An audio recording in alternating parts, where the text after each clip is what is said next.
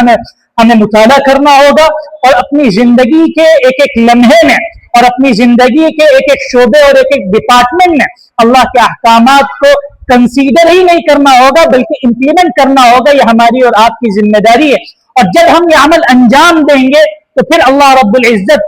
سے ہم یہ امید کریں کہ انشاءاللہ ہمارا جو اختیار کا دائرہ ہے وہ وسیع سے وسیع تر ہوتا چلا جائے گا۔ ابھی تو عالم یہ ہے کہ ہم حکومت کو کوستے ہیں، لیکن ہماری کیا حالت، ہم خود اسلام پر عمل نہیں کرتے۔ آپ دیکھیے وراثت کا معاملہ ہو، پورے ملک کے اندر جو انارکی پھیلی ہوئی ہے، بہنوں کا حق مارا جاتا ہے، بھائی بھائی کا حق مارتا ہے، اور اس طرح حق مارتا ہے کہ کبھی کبھی قتل تک کر دیتا ہے، اور یہ مسلمانوں میں ہو رہا ہے۔ بلکہ میں یہ صاف کہتا ہوں کہ مسلمانوں میں ابھی یہ زیادہ ہو رہا ہے، ایک وبا کی طرح پھیل چکا ہے یہ مرض، کہ بہنوں کا حق مارا جاتا ہے، بھائیوں کا حق مارا جاتا ہے، طاقتور کمزور کو دباتا ہے۔ یہ تو دور جاہلیت کی باتیں، جس دور کے بارے میں یہ کہا گیا تھا کہ یأکل القوی منہم الضعیف،